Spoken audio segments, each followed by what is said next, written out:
What follows is yours for free, but it's only part of the entertainment we offer. And if you want to see the whole range and get involved, go to patreon.com/wordinyourear. And now, on with the show.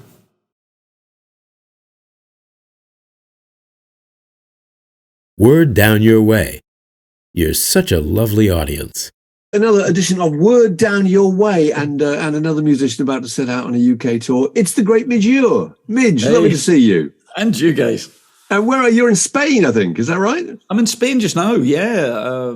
We've been in Portugal for a couple of months, and now we've popped over to Spain. Sometimes you just got to get away. You know what it's like as writers, chaps. You know, sometimes you got to get away from the phone. Yeah. We're always going to Spain. And just, that's right. Well, you know, if you're lucky enough, you know, now's a very good time to get out of the UK, I think. It is, God, and stay out too. Sometimes it used to be, I suppose, you got away from the telephone and the television. Of course, with the internet, you can't get away from anything. Yeah. So it goes with you, you know. Right. Now, look, the traditional start to these things is your memories. It's all about, live performance. We'll talk about your tour in a mo, which I think is in April, May, June, July, whatever. But it's about your memories of the first shows you ever saw. Can you remember who you first saw? I can. I think my first real band that I saw, I was an apprentice, but prior to becoming an apprentice engineer, because I left school at 15 because I was useless at everything. I went off and did a kind of day release thing from my apprenticeship, and one Friday in the outskirts of Glasgow, I heard that Radio 1 were doing a roadshow in one of the venues in Glasgow, the Electric Ballroom, I think it was. Yeah. And I popped along there, not expecting to see anything, and the Marmalade were playing live. Wow! And it was fantastic. I mean, they were fantastic. It was great, but I suppose other things that I saw around about the same time. There was a club in Glasgow called the Picasso Club, and I saw, John Heisman's Colosseum. Wow! Yeah, I saw Skid Row. I saw Taj Mahal. Brilliant! Yeah, it was like, you're 14 or 15 or whatever, trying to look 16 to get into this club, and see all these brilliant bands up close and personal. So yeah, great. That was I suppose it was my. So the Marmalade, as you refer to them, because they were sometimes called Marmalade, weren't they? I mean, the question of the definite article is interesting. They were sort of Scotland's biggest group, weren't they, at the time? Is that right? They probably were. Probably prior to that, maybe a couple of years before that, they were having all the hits, Obla-D and all of that stuff. Yes, they did. And they were huge. They were massive. They were one of the few bands at that time who broke out of the thing. I mean, you think about it, run about that period, it was just about the same time that Nazareth are about to happen, and Tear Gas, the sensational Alex Harvey band, all of those bands, all those rock bands coming out of Scotland, because we had no facilities up there. So to have a band who were international, was quite something, Yeah. So what was the first time you appeared on stage? Can you remember that? Oh no! Many years ago, to stand on stage, I suppose, with a guitar and be in a band, I must have been 13 or 14. So yeah, long time ago. But in Scotland, they had this weird thing where we didn't have a pub rock circuit in Scotland because the church ran the licensing laws. So you weren't allowed to charge money to see bands perform in pubs.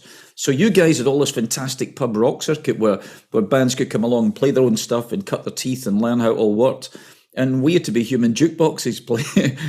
Yeah, you played in various discotheques. Was it Clouds? Wasn't it in Edinburgh? Places like that. Clouds in Glasgow was part of the Apollo.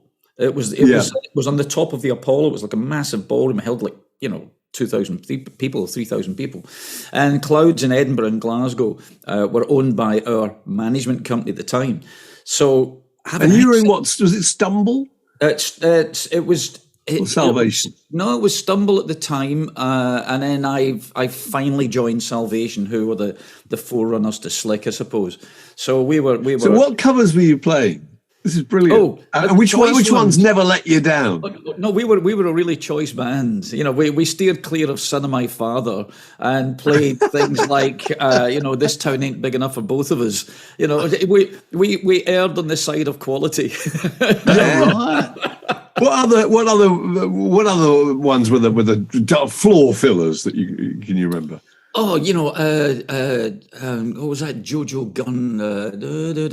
Run, run, Yeah. run. Run, run, run. That was a classic. Like, people loved that because the singer at the time was just the guitarist. The singer at the time, in order to do that slide thing, he used to run the mic stand up the neck of my guitar to get that. And everyone thought this was amazing. It was a stage act. Theatre. That was it. You see, it's Stagecraft. It's so true. The cheap gimmicks that get you through. Is that still true on the live circuit? You know what I mean? It's kind of true. I mean, the thing that stands out for me, the great thing about having the association with the Glasgow Apollo, when I saw everybody from the Carpenters to the Eagles to T-Rex to everything, was that I got to see David Bowie doing his Spiders tour, the Ziggy Stardust tour, and I think Starman had just happened. They'd just been a huge hit for him, Top of the Pops, all of that stuff. And I was playing that night. It was a Friday night, but I got to the matinee. They were doing 2 shows. So then I am at 4:00 in the Glasgow Apollo watching David Bowie, remembering every nuance and probably enhancing it over the years. But the cheesiest, cheapest effect that they did was in the middle of Space Oddity. When they did that, was they put the spotlights on the turning mirror ball, which sent beams of light, shafts of light all around the Apollo. Everybody did that. Going, wow, this is amazing.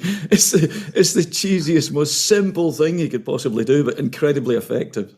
It's absolutely true. It didn't take much to amuse us in those days, did it? Really? Certainly didn't take much to amuse me. Yeah, I was agog. I can remember seeing the Pink Floyd who sent a small, kind of like a wooden aeroplane down a wire that supposedly crashed into the back of the stage and fireworks went off. And you think of it now, it's the most analog, clunky, kind of ridiculous thing. It's low tech, isn't it? It's a bit tap. Very, it is tap. Yeah, it really is.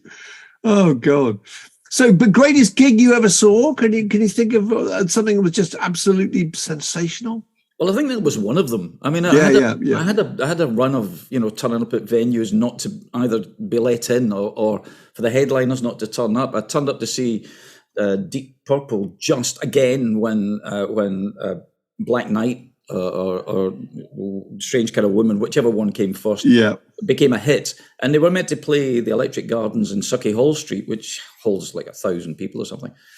And 10,000 people turned up and blocked off Sauchiehall Street to buy tickets, because in those days you didn't buy them in advance. So I never saw them. Then I went to the Glasgow Apollo to see Black Sabbath, Family, and Stan Webb's Chicken Shack. Oh, who were great. We love Stan Webb. Did he have his lead that he went off stage? He had a 30-foot lead, didn't he? 100-foot leads. 100-foot lead. Yeah, but in those days, it had to have a very loud amplifier, because the longer the lead, the worse the signal to the amplifier. That's right. He used to walk down. He got off that stage, which must have been 20 feet high, and walked through the audience playing his guitar. And again, there you go. That's a mirror ball with the lead. That's what that is. It really is. So sorry, what venue was that again? That was It was the Greens Playhouse prior to being changed to the Glasgow Apollo. Because that did have a very high stage, didn't it? Really high stage. It was petrifying. That was one of the... Why was it such a high stage?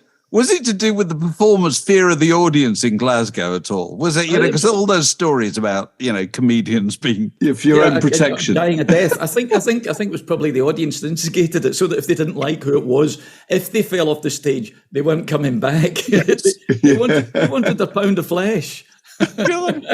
Oh, I'm so pleased you saw Stan Webb with his enormous 100-foot guitar leads. Yeah, the great thing is that Black Sabbath didn't turn up, so I ended up just watching. The headliners didn't turn up, so we just stayed and watched the rest. It was great. Those were the days when the headliners didn't turn up. That happened quite frequently because their van broken down on the M1. Down, wasn't they? Yeah, there'd been a service station. It wasn't strops. Throwing your toys out the pram. Your transit didn't make it. Right. So you're about to go on tour, or when do you begin? March? Well, it's because it's been postponed twice. Since 2019. We started it 6 months ago. We had to do 4 shows that couldn't be moved. So we did all the prep for those 4 shows in the UK, went into Europe and did the rest of it. But now we're coming back in to do all the dates in the UK. So it starts in April through to mid-May. Right. And what kind of show is this we're talking about? Well, it's my Band Electronica, I call them. It's the four of us on stage, surrounded by technology and guitars, and we're looking at the two Ultravox albums